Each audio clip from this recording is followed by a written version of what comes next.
Hello प्यारे बच्चों। आशा करती हूँ आप सब स्वस्थ हैं और ये है आपका मिड टर्म एग्जामिनेशन 2024-25 का क्वेश्चन पेपर जो सेवन्थ क्लास का इंग्लिश का क्वेश्चन पेपर आया बेटा मॉर्निंग शिफ्ट का। ये वो पेपर है और मैं आपको इसका सॉल्यूशन करना बता रही हूँ क्योंकि बच्चों ने बहुत सारी मिस्टेक्स की हैं और अगली बार भी जब आपको क्वेश्चन पेपर जब फाइनल के लिए भी एक बार आइडिया चाहिए होगा तो आप हम इसको देख सकेंगे, समझ सकेंगे कि पेपर कैसा आने वाला है और हमें उसे कैसे सॉल्व करना है। तो देखिए बेटा, हमारे पास यहाँ पर 2.5 आवर होता है, 2.5 घंटे हैं जिसमें आपको 60 नंबर का पेपर आया है। पहला सेक्शन, जैसा कि आपको बताया जाता है क्लास में कि सेक्शन ए रीडिंग सेक्शन होता है जिसमें पैसेजेस हैं। 8 मार्क्स के 2 पैसेजेस हैं बेटा, वो दोनों पैसेजेस आपको सॉल्व करने हैं जिसमें 4 क्वेश्चन करने हैं जो 2 नंबर के हैं। फिर राइटिंग स्किल में आपका story writing, paragraph writing, letter writing, notice writing, ये सारी चीज़ें जो आपकी होती है 8th क्लास में आपका नोटिस राइटिंग भी ऐड हो जाएगा। तो वो 6-6 मार्क्स के 2 क्वेश्चन हैं। फिर आपको ग्रामर दी गई है। ग्रामर में आर्टिकल्स और जनरल आपकी ग्रामर, वर्ब्स की फॉर्म, हेल्पिंग वर्ब्स का यूज़, इस तरह से जो आपकी ग्रामर आपके सिलेबस में है उसको 14 मार्क्स में 1 मार्क ईच क्वेश्चन करके आपको दिया गया है। और लिटरेचर जो आपने पोम या आपने लेसन्स पढ़े हैं, जो पोएम पढ़ी है और जो लेसन्स पढ़े हैं उनसे रिलेटेड आपसे क्वेश्चंस पूछे गए हैं, आरटीसीज हैं जिनको आपको सॉल्व करना है। तो आइए देखते हैं आगे। इसमें देखिए सभी क्वेश्चन करने ज़रूरी हैं और जिसमें ऑप्शन है वो हमें दिया गया है। सबसे पहले पैसेज है बेटा, जो पहला पैसेज है वो है, आपने ये स्टोरी पहले पढ़ी हुई है उसी का एक पैसेज आपको दिया गया जो आपने 6th क्लास में पढ़ी भी थी। When it came to maths Patrick was out of luck. अब यहाँ पे आपके कोई 4 क्वेश्चन आपको करने हैं जो 2-2 नंबर के हैं। 5 क्वेश्चन दिए गए हैं, एक ऑप्शनल है, आप कोई भी 4 कर सकते हैं जो आपको अच्छे से आते हैं। यहाँ पे कहा गया जब भी मैथ्स की बात होती थी तो पैट्रिक का क्या है, किस्मत ही ख़राब हो जाती थी। What are times tables. अब what are times tables, the elf shrieked, we elves never need that. And addition and subtraction and division and fractions. Here, sit down beside me. You simply must guide me. Else know nothing of human history. To them, it's mystery.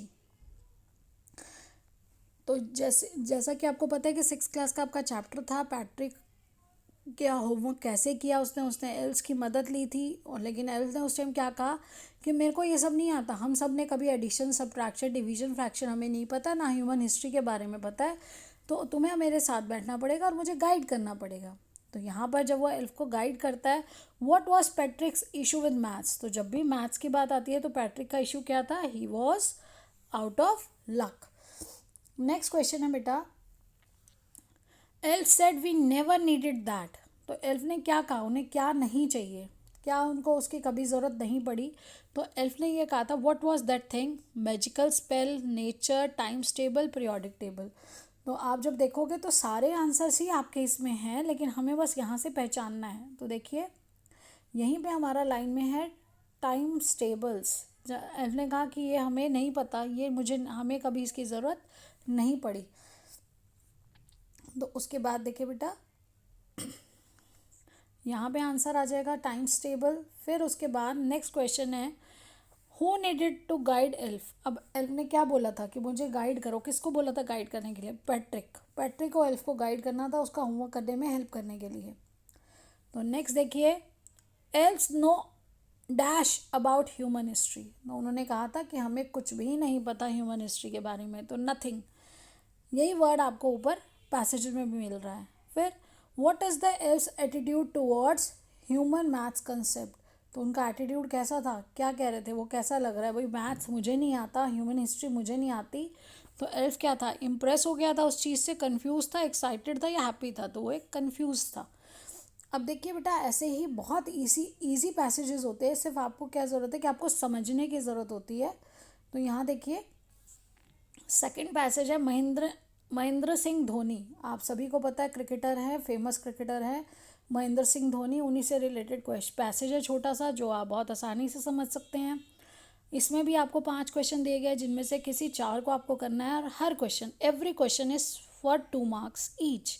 अब देखिए Mahendra Singh Dhoni is a famous cricketer. Mahendra Singh Dhoni क्या है, एक famous cricketer हैं। He was the captain of he was the captain of Indian cricket team.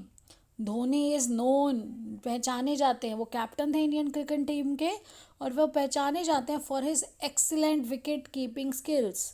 उनकी जो wicket keeping skills हैं वो एक्सेलेंट, बहुत अच्छी हैं, उसके लिए उन्हें पहचाना जाता है। He is also a hard hitting batsman, और उनकी बैटिंग भी कैसी है, हार्ड हिटिंग है, बहुत ज़ोर से मारते हैं, बहुत छक्के चौके लगाते हैं, उन्हें कैप्टन बनाया गया है, बहुत नाम है उनका इसीलिए। अब देखिए, Dhoni led India to win many matches and tournaments, बहुत सारे मैचेस हैं जो उन्होंने जितवाए हैं, टूर्नामेंट्स जितवाए हैं। He is considered one of the greatest cricketers of all time. उन्हें बहुत अच्छा, जो बहुत अच्छे क्रिकेटर्स हैं उनमें से एक हैं वो। हु इज़ महेंद्र सिंह धोनी, तो हमें पता है, अभी हमने पढ़ा। देखिए यहाँ पर सारे आंसर होते हैं, आप देखेंगे तो पैसेज से ही आपको मिल रहे हैं आंसर। तो महेंद्र सिंह धोनी कौन है, अ फेमस क्रिकेटर। Very good. मुझे पता है कि बहुत अच्छे से आप लोगों ने ये करा है, मैक्सिमम बच्चों ने ये ठीक किया है, लेकिन फिर भी कुछ बच्चे इसे समझने में गलती कर गए क्वेश्चन को, और क्वेश्चंस को जब आप ध्यान से समझेंगे नहीं तब तक आप आंसर सही नहीं कर पाएंगे। आपके सामने आंसर है, उसे सही से चूज करना सीखना है बेटा। What was Dhoni's role in the cricket team, तो धोनी कौन थे, he was captain of the Indian cricket team. अब देखिए, what is Dhoni known for beside a hard hitting batsman, तो बेटा वो बैट्समैन तो हैं, हार्ड हिटिंग बैट्समैन के साथ साथ उन्होंने उनके किस स्किल्स से, एक्सीलेंट विकेट कीपिंग स्किल्स, इसलिए उनको विकेट कीपर बनाया जाता है, क्योंकि उनके विकेट कीपिंग बहुत अच्छी है, जल्दी से आउट कर देते हैं लोगों को जैसी बॉल उनके हाथ में आती है। तो अब देखिए, what is Dhoni's batting style, तो अभी हमने ऊपर के क्वेश्चन में भी आंसर देखा है कि उनका बैटिंग स्टाइल कैसा है, हार्ड हिटिंग है। What did Dhoni led India to achieve, तब इंडिया को क्या, बहुत सारे मैचेस जितवाए और बहुत सारे टूर्नामेंट जितवाए उन्होंने। तो ये हमें समझना है, और समझ के हमारे सामने ही आंसर्स है, और बहुत इजीली आप आंसर्स को फाइंड कर सकते हो। अब देखिए बेटा, आपके पास नेक्स्ट क्वेश्चन था, right a paragraph of on any one of the following topics which hint, जिसके लिए आपको हिंट दिए गए थे, और 60 to 80 वर्ड्स में आपको करना था, और ये क्वेश्चन आपका 6 मार्क्स के लिए है। तो देखिए यहाँ पे, I love my pet dog, यहाँ तो आपको अपने पेट डॉग के बारे में लिखना था, जिसके क्यूटनेस के बारे में, सॉफ्ट स्किन, फरी बॉडी है, खेलते हो आप उसके साथ, मज़े करते हो, बहुत लॉयल है। ये सारे वर्ड्स आपको कीवर्ड्स दिए गए थे, जिनका यूज़ करके आपको छोटे छोटे सेंटेंसेस बनाने हैं। सिंपल एंड स्मॉल सेंटेंसेस बनाएंगे तो गलती कम होगी आपकी। या फिर और में आपको दिया गया था, देखिए आप कर सकते थे, my favourite corner in my school, तो आपके स्कूल में कौन सी जगह है जो आपको बहुत पसंद है, तो उसके बारे में आप लिख सकते थे। जैसे मोस्ट फेवरेट आपकी प्लेस कौन सी है, लाइब्रेरी है, गार्डन है, जहाँ पर आप कंफर्टेबल फील करते हो, स्टडी करते हो, वॉक करते हो। अगर लाइब्रेरी है तो बुक्स होंगी वहाँ बहुत सारी, अगर गार्डन है तो वहाँ बहुत सारे प्लांट्स होंगे, फ्रेश एयर इंजॉय करते हो उस टाइम को। तो ये सब आप कीवर्ड्स का यूज़ करते हो, आपको सेंटेंसेस बनाने हैं। नेक्स्ट क्वेश्चन जो बेटा आपका था, वो नेक्स्ट क्वेश्चन है स्टोरी राइटिंग। तो शॉर्ट स्टोरी राइटिंग में आप देखिए कि आपको ये स्टोरी की आउटलाइन दी गई है, या तो इस स्टोरी को पूरा करिए, या फिर और दिया गया जिसमें ये आपको यहाँ पे पिक्चर दी गई है, इन पिक्चर्स को देख के आपको पूरा करना था, और उसके लिए आपको दिए भी गए हैं, वहाँ पर भी इस तरह से पैसेज दिया गया, आप उसको भी फिल कर सकते थे देख के। तो देखिए, a lion was sleeping in, तो आपने स्टोरी पढ़ी है माउस एंड लायन वाली, आप जो भी स्टोरी लिखेंगे उसका टॉपिक ज़रूर डालेंगे बेटा, तो स्टोरी का टॉपिक ज़रूर होता है। आप मूवी भी देखने जाते हो, कहानी कोई भी पढ़ते हो, कोई भी चैप्टर पढ़ते हो आपका, तो उसका टॉपिक होता है ना। तो a lion and a mouse, ये स्टोरी कौन सी है, एक शेर और चूहे की कहानी है, जो आपने हिंदी में भी पढ़ी है, एंड अ माउस। तो क्या होता है, आपको पता है कि वो जाता है और शेर के ऊपर खेलता है, और जब वो शेर उठ जाता है, उसे पकड़ लेता है, तो कहता है मुझे छोड़ दो, एक दिन आएगा जब मैं तुम्हारी मदद करूँगा। और इसी उस देखिए, लायन वॉज स्लीपिंग इन, कहाँ सोएगा शेर, कहाँ रहता है, इन अ फॉरेस्ट। फिर उसके बाद देखिए, टाइनी माउस स्टार्टेड, क्या किया था उसने, जंप करने लगा था वो उसके ऊपर, स्टार्टेड जंपिंग, उसके ऊपर जंप करने लगा था, on, jumping on lion, lion के ऊपर जंप कर रहा था वो। द लायन वोक अप, अब इससे क्या हुआ, जो लायन था वो उठ गया। The lion woke up and अब उसने क्या किया, उसने उसको पकड़ लिया, कॉट, उसको पकड़ लिया। But instead of eating the mouse, अब क्या किया, उस माउस को खाया नहीं लायन ने, उसकी फ्रेंडशिप हो गई थी ना, माउस ने उसको रिक्वेस्ट किया कि नहीं मुझे खाओ मत, मेरी हेल्प करो, मुझे छोड़ दो। Later lion got caught in hunters net, उसने जब उसको मर्सी की, उसको माफ़ कर दिया, और यहाँ पर क्या था, फिर उसके माफ़ करने पर, but instead of eating the mouse, उसके रिक्वेस्ट करने पर उसने क्या छोड़ दिया किया, लायन लेफ्ट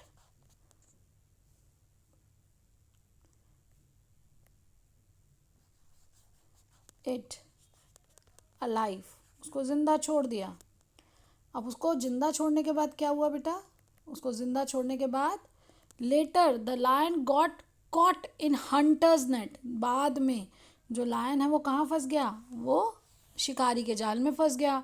द माउस केम, वो चूहा, वही चूहा जो था जिसने कहा था कि एक दिन मैं तुम्हारे काम आऊँगा, वो आया और उसने क्या किया, and cut the net with its sharp teeth, अपने जो दांत हैं, जो तेज दांत हैं, उनसे उसने क्या किया, उसने हैड कट, उसने उसको काट दिया।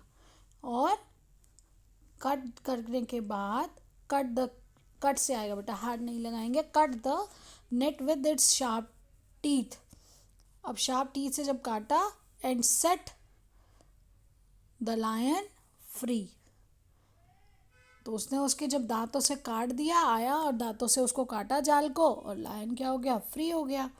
तो इस तरह से क्या हुआ, हमारी स्टोरी कंप्लीट हो गई। अब देखिए नेक्स्ट जो था ये विजुअल, ये विजुअल जो हमें मिला है बेटा क्लू, इसमें देखिए ये बच्चा है, ये गुड़ी, ये जो गर्ल है, इसका नाम बाद में आपको रिटर्न उसमें मिलेगा नीना। तो ये बच्चा यहाँ मम्मी की हेल्प कर रहा है, और मम्मी और ये बच्चा मिलके क्या कर रहे हैं, केक बेक कर रहे हैं। किसके लिए, उसके पापा का बर्थडे है, उसके पापा के बर्थडे के लिए इन दोनों ने केक प्रिपेयर किया, और बहुत अच्छा सा देखिए ये केक उन्होंने बना लिया है, और फिर पापा के बर्थडे के लिए पापा के साथ सेलिब्रेट कर रहे हैं, वो इस तरह से उन्होंने सामने रखा है। तो जो हम देख रहे हैं इसी को हमें अब क्या करना है, इसको हमें वर्ड्स में लिखना है। तो देखिए इसके बाद आपको फॉर विजुअली इम्पेयर्ड स्टूडेंट्स के लिए लिखा हुआ था, तो आप लोगों के लिए भी एक क्लू मिल गया, जैसे ऊपर आपको स्टोरी के लिए मिला था, तो आप इसको यूज़ कर सकते हैं। तो देखिए यहाँ पे Nina is a girl, loves her mother and father, she, यहाँ पे learn to bake, she is learning, आप इसको लर्न टू बेक में शी डाल के, she and her mother learn to bake a cake, यहाँ विद द हेल्प है, she learns कर दोगे, she learns to bake a cake dash with the help of mother, for her father with the help of mother, they bake a cake for her father's birthday, और उसके बाद आप उसको father is very happy, they enjoyed together,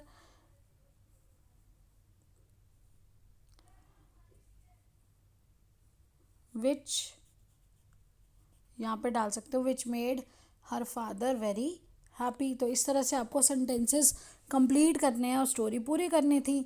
तो यहाँ पे अगर हम टॉपिक लिखेंगे, मैंने आपको कहा टॉपिक देना है, तो टॉपिक तो दोगे ना आप, तो टॉपिक क्या होगा, यहाँ पे क्या आएगा, फादर्स बर्थडे, या तो पापा का बर्थडे आप सीधा लिख दोगे, फादर्स बर्थडे, या नीनास सरप्राइज। अब यहाँ पे फादर्स बर्थडे दे दो, या फिर आप दूसरा नाम दे सकते हो कि नीना ने क्या सरप्राइज़ दिया, तो नीनास सरप्राइज़ दिया उसने पापा को, पापा के लिए केक बनाया मम्मी की मदद से। तो इस तरह से ये आपका हो जाएगा। अब देखिए मेन है आपको ग्रामर समझनी है, देखिए ग्रामर किस तरह से आई है, आपको ऑप्शनल दिए गए हैं, आपको समझना है कि यहाँ पे क्या क्लू है या क्या आंसर आना चाहिए। बहुत ही इजी है, बस समझने की ज़रूरत है। आंसर्स आपके सामने ही है बेटा। Fill in the blanks by choosing the appropriate auxiliary verbs. आपको हेल्पिंग वर्ब्स यूज़ करने हैं। एक्चुअल क्या आना चाहिए यहाँ पे पहले से समझिए। The cat dash sleeping on the bed. तो देखो बेटा ये स्लीपिंग, स्लीपिंग से क्या पता चल रहा है कि ये कंटिन्यूस टेंस है। और कंटिन्यूस टेंस में द कैट, कैट क्या है, सिंगुलर है। हमें सिंगुलर के लिए क्या यूज़ करना होगा। देखिए हैव जो है नहीं आएगा, थर्ड फॉर्म चाहिए होती है उसके लिए। इज़ एम आर का यूज़ होगा, वॉर भी नहीं, वर भी नहीं होगा। कैट प्लूरल नहीं है, वर्ब सिंगुलर के लिए, हमें सिंगुलर के लिए वॉज होता अगर पास्ट टेंस होता तो यहाँ पे हमें सिंगुलर के लिए चाहिए। और क्या होगा यहाँ पे, इज़ प्रेजेंट टेंस में हमें पता है subject plus is am are plus verb की फर्स्ट फॉर्म प्लस ऑब्जेक्ट, ये सेंटेंस होता है हमारा। और सब्जेक्ट के साथ, सब्जेक्ट के बेस पे, क्योंकि द कैट सिंगुलर है तो हमारा क्या आएगा, इज। उसके बाद देखिए बेटा नेक्स्ट है I dash doing my exam right now. तो राइट नाउ से मुझे पता चल रहा है कि राइट नाउ मीन्स ये प्रेजेंट टेंस चल रहा है। राइट नाउ से हमें पता चल रहा है ये प्रेजेंट टेंस है। जैसे हमने अभी देखा प्रेजेंट टेंस में हमारा क्या है, subject plus is am are. तो आई के साथ क्या लगेगा, is am are, yes. I के साथ एम लगेगा plus V one plus I N G plus object. Last उसमें भी हमें आई एन जी डालना है। तो देखिए यहाँ V one plus I N G है तो यहाँ डूइंग, तो यहाँ आई की वजह से क्या आएगा, यहाँ पे सब्जेक्ट को देख के आप यहाँ क्या डालेंगे, एम। इसी तरह से बेटा देखिएगा द दे डैश, अब देखिए दे, बेटा देखिए they dash playing soccer in the park. They क्या है, सिंगुलर है या प्लूरल है, वेरी गुड, आपने सही पहचाना। दे क्या है, प्लूरल है। वे पार्क में क्या खेल रहे हैं, सॉकर खेल रहे हैं। और प्रेजेंट टेंस में आपका इज एम आर, अभी हमने देखा तीन ऑप्शन है, तीन ऑप्शन में प्लूरल के लिए क्या यूज़ होगा, यहाँ पे are. We dash painted the wall. अब यहाँ पे देखिए बेटा पेंटेड थर्ड फॉर्म, तो यहाँ पे जब थर्ड फॉर्म हो गई तो हमें पता है कि हैज़, हैव या हैड, कुछ भी अगर होगा यूज़ हैज़ हैव हैड के साथ आपका क्या यूज़ होता है। अगर पास्ट टेंस होगा तो ये पास्ट के लिए हैड होगा, नहीं तो प्रेजेंट टेंस में हैज़ और हैव यूज़ होगा। और इन सभी के साथ यूज़ होता है वी थ्री, वर्ब की थर्ड फॉर्म की ये काम हो चुका है। तो अब देखिए यहाँ पे क्या आना चाहिए, यस, इसके साथ आएगा we have. The city dash founded in 1776। तो यहाँ पे देखिए बेटा जो सिटी है उसके सेंटेंस के मीनिंग को देखिए कि जो शहर है ये कब, इसको कब खोजा गया, ये शहर खोजा गया था, यस, 1776 में। तो the city was founded in 1776, yes, very good. अब देखिए आगे अगर हम देखेंगे तो हमारी ग्रामर में fill in the blanks by using the opposite of the underlined word. हमें अपोजिट बताना है अंडरलाइंड वर्ड का इस सेंटेंस को पढ़ के। तो यहाँ देखिए फोर आपको क्वेश्चंस फोर करने हैं, आपके पास है फाइव लेकिन एक आपके पास ऑप्शनल है, जो आपको चार अच्छे से आते हो आप वो करिएगा। The room is clean but garden is, तो क्लीन का अपोजिट क्या होता है, जो कमरा है वो तो साफ़ है लेकिन जो बगीचा है वो क्या है, क्लीन का उल्टा हो जाएगा dirty, DIRTY, dirty. The door is closed, जो दरवाज़ा है वो बंद है, एंड विंडोज़ आर ओपन, जो दरवाज़ा है वो क्लोज है। और इसी का ओपन की जगह आप ओपनड भी कर सकते हैं क्योंकि वो पास्ट टेंस में है। अगर सिर्फ क्लोज होता तो ओपन, और क्लोज्ड है तो ओपनड। अब यहाँ पे आई लव ओल्ड बुक्स, मेरे को पुरानी किताबें पसंद हैं। शी लव्स, अब ओल्ड का अपोजिट क्या होता है, न्यू, उसे नई किताबें पसंद हैं। द केक इज़ स्वीट, जो केक है वो मीठा है, किसका उल्टा है ये, अब हमने बिटर देखा, बिटर का अपोजिट, यहाँ ओल्ड था तो न्यू उसका अपोजिट हो गया। यहाँ पे क्या है, कड़वा नहीं है, कैसा है ये, द केक इज़, बिटर का opposite sweet. SWEET, SWEET, sweet. In deserts the days are dash and nights are cold. यहाँ पे बेटा आपको हिंट दे दिया गया क्या वर्ड आना चाहिए, कोल्ड का अपोजिट आना चाहिए। और हमें पता है कि रेगिस्तानों में दिन कैसे होते हैं, गर्म होते हैं, और जो रातें होती हैं वो कैसी होती हैं, ठंडी होती हैं। इसके बाद देखिए fill in the blanks with correct articles. आपको करेक्ट आर्टिकल्स डालने हैं, आपको करेक्ट आर्टिकल्स डालने हैं। और उसमें Shashi is dash good dancer. तो शशि क्या है, एक गुड डांसर है। और यहाँ पे हमें क्या है कहा गया, put x where article is not needed. अब यहाँ पर जहाँ आर्टिकल की ज़रूरत नहीं है वहाँ हमें एक्स डालना है। तो यहाँ देखिए Shashi is dash a good dancer. हमें पता है AEIOU वॉवल्स के साथ हम क्या यूज़ करते हैं, एन का यूज़ करते हैं। आर्टिकल्स जब हम यूज़ करेंगे ए एन दा, तो AEIOU ये साउंड्स आप पहचानेंगे तो इनके साथ हम एन का यूज़ करेंगे सिंगुलर बताने एन। और अगर कॉन्सोनेंट्स होंगे तो यहाँ ये जी से स्टार्ट है तो कॉन्सोनेंट के लिए क्या यूज़ होगा, a. Dash Taj Mahal is an important building. तो ताजमहल क्या है बेटा, सर्टेन है। ताजमहल एक पर्टिकुलर जगह है तो ताजमहल के लिए क्या यूज़ होगा, the Taj Mahal is an important building. ऐसी नदियों का नाम, पहाड़ों का नाम, किसी जगह का स्पेशल नाम, या जिस चीज़ की बात पहले हो चुकी हो, किसी पर्टिकुलर चीज़ सर्टेन, किसी सर्टेन चीज़ की बात हो रही है तो द का यूज़ होगा। आई रीड इंटरेस्टिंग, देखिए आई से स्टार्ट हो रहा है तो I read N interesting story. I read हो जाएगा, यहाँ पे रीड नहीं पढ़ेंगे इसको, आई रेड लास्ट नाइट की वजह से read read read past tense में बोलेंगे। I read an interesting story last night, मैंने कल रात को एक बहुत इंटरेस्टिंग स्टोरी पढ़ी। अब देखिए film city is situated in, तो यहाँ पे ए एन द इनका यूज़ नहीं होगा तो इसलिए यहाँ पे क्रॉस का यूज़ किया गया है कि यहाँ पे ए एन दा की ज़रूरत नहीं है। उसके बाद देखिए नेक्स्ट आपका जो था क्वेश्चन वो है पंचुएशन मार्क्स का यूज़ करना है आपको।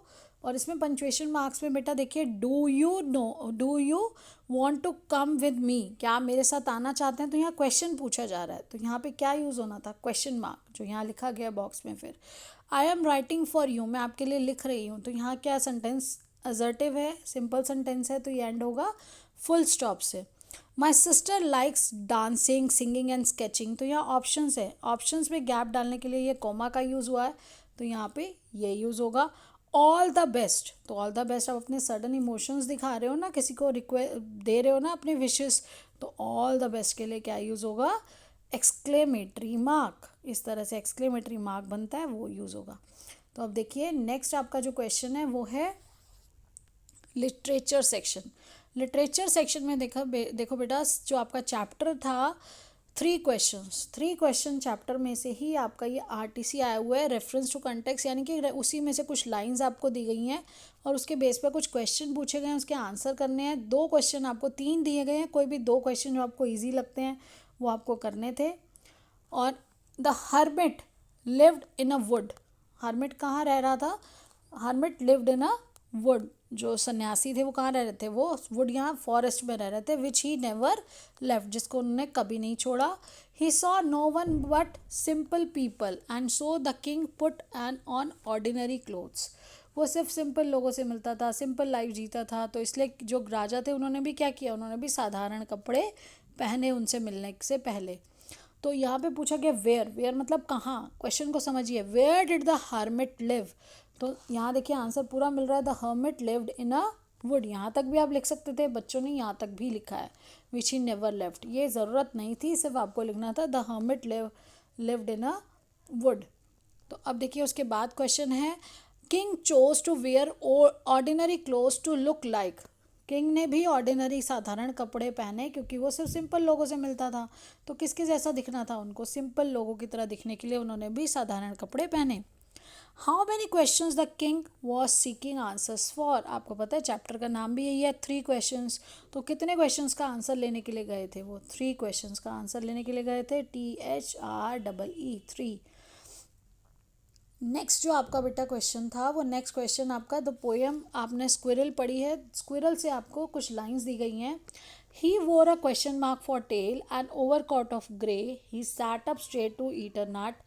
He liked to tease and play. अब यहाँ पर क्या है बेटा, किसके बारे में, ही कौन है? यस, तो पहला क्वेश्चन ही है, पूछा गया कि ही कौन है? Squirrel. What is the shape of its tail? तो इसकी टेल की शेप कैसी है? आपको याद होगा जब को आपको बुक में कराया गया था, तो इसकी शेप कैसी है? Question mark. तो इसकी क्वेश्चन मार्क है, इसकी जो टेल का शेप है, जब वो बैठता है, जो स्क्विरल बैठ जाता है तो कैसे शेप आती है? Question mark. What he like, अब बोल, he like to tease and play. What does he like to do? क्या पसंद है उसको करना? उसको छेड़ना और आपसे खेलना बहुत पसंद है. He like to tease and play. उसके बाद देखिए बेटा, नेक्स्ट क्वेश्चन है, why did the king refuse to give reward to anyone? अब यहाँ जो ये वाले स्क्विरल के क्वेश्चंस थे, वो आपके 2-2 नंबर के 2 क्वेश्चन आपको करने थे. 3 में से कोई भी 2 आप कर सकते थे. देखिए कितने इजी हैं, सामने ही आंसर है, सामने ही आपको सिर्फ क्वेश्चन समझ के सही आंसर को चूज करके लिखना था. अब देखिए क्वेश्चन को समझिए और उसके आंसर को देखिए. Why did the king refuse to give reward to anyone? Why did, क्यों उसने मना कर दिया था, राजा ने, किसी को भी, जो उन्होंने अनाउंस किया था कि मैं रिवॉर्ड दूंगा, मैं बहुत सारे गिफ्ट्स दूंगा अगर कोई मुझे क्वेश्चंस के आंसर्स देगा. अब यहाँ पे पास्ट टेंस, वाई डिड, तो आप क्या करेंगे कि डिड से क्या हो जाएगा, ये रिफ्यूज़ का रिफ्यूज्ड हो जाएगा. तो आप देखिए, एज द किंग, इसका आंसर क्या होगा? क्यों मना कर दिया उन्होंने किसी को भी गिफ्ट देने से, किसी के, क्योंकि as the king got very different answers to his 3 question. क्योंकि उनको जो 3 क्वेश्चन के आंसर ना, मैजिशियन कुछ दे रहा था, ऐसा कर लो, कोई कह रहा था टीम बना लो, टाइम टेबल बना लो, तो वो उन सबसे सेटिस्फाइड नहीं थे. इसलिए ही was not satisfied and therefore he chose not to give the reward to anyone. इसलिए उन्होंने ये चूज किया कि वो चीज, चूज का क्या हो जाएगा? चोज, CHO एक हो गया, अगर चूज होता तो डबल होता. पास्ट टेंस है इसलिए चोज हो गया. उसके बाद देखिए बेटा, अब यहाँ पे नेक्स्ट क्वेश्चन है, what had compelled the king to leave his guards and horse before meeting the hermit? तो कौन सी चीज़ थी जिसने किंग को अपने जो साथ में उसके थे सेवक, घोड़ा, सब छोड़ दिया था उन्होंने, राजा ने सन्यासी के पास जाने से पहले?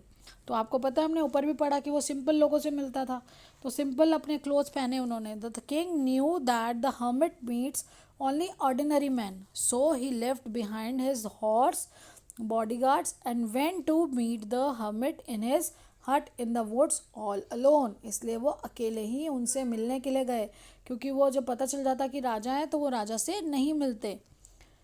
तो what did hermit reply for the first question of the king? तो पहले क्वेश्चन का आंसर आप सभी को पता है, उन्होंने क्या पूछा था?